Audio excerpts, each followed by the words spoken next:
کردار زینبی اور انقلاب حسینی۔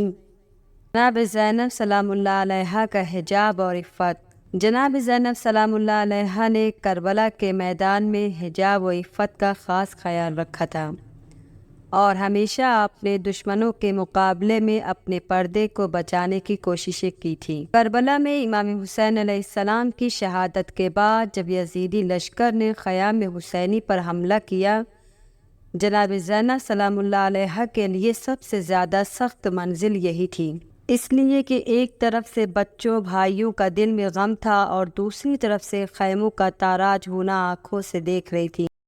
ایک طرف آپ کو خیموں کی پاسبانی کرنا تھی اور دوسری طرف امام حسین علیہ السلام اور شہیدان کربلا کے بچوں خواتین کا خیال رکھنا تھا۔ اس موقع پر سب سے اہم مرحلہ یہ تھا کہ یزیدی فوج سے آپ کو مقابلہ کرنا تھا، اس لیے کہ علی علیہ السلام کی بیٹی کوفیوں کے مزاج سے آشنا تھیں۔ خواتین کی حیا اور عفت کو باقی رکھنے کی غرض سے آپ نے بیویوں کے تمام زیورات پہلے سے جمع کر کے عمر سعد سے کہا، اے عمر سعد، اپنے سپاہیوں کو خیموں پر حملہ کرنے سے روک دے، بیویوں کے تمام زیورات میں خود تیرے حوالے کر دیتی ہوں، اس لیے کہ میں نہیں چاہتی کہ نامحرموں کے ہاتھ خاندان رسول خدا کی خواتین کی طرف دراز ہو۔ تمام بیویوں نے زیورات ایک جگہ جمع کر دیے۔ اس کے بعد کہا، انہیں اٹھا لے جاؤ لیکن خیموں کے نزدیک نہ آنا۔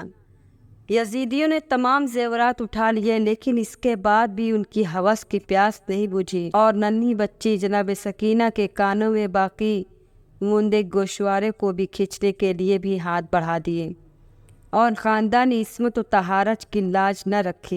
کربلا کے بعد جب خاندان رسالت کو اسیر بنا کر عبید اللہ ابن زیاد ملعون کے دربار میں لے جایا گیا اور اسیروں کا تماشا کرنے کے لیے چاروں طرف مجمع لگ گیا، تو ایک مرتبہ حیا و عفت کی پیکر بنت حیدر نے بلند آواز سے فرمایا، اے کوفیوں، تمہیں خدا اور اس کے رسول سے شرم نہیں آتی کہ خاندان رسالت کی طرف آنکھیں پھاڑ پھاڑ کر دیکھ رہے ہو؟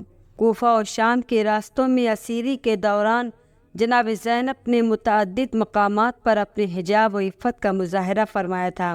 تماشائیوں کے مجمع میں اور اسی کوفے کے گورنر اور یزید کے سامنے اسیران کربلا کے بے پردہ کرنے اور بے پردہ پیش کرنے کی وجہ سے آپ نے انہیں غیرت و شرم کے لیے مجبور کیا۔ انشاءاللہ آئندہ کلاس میں اس سلسلے میں اور دوسری مثالوں کا ذکر کیا جائے گا۔ آج کا سوال، جناب زینب سلام اللہ علیہا نے خواتین کے زیورات جمع کر کے خود ہی یزیدیوں کو کیوں دے دیے تھے؟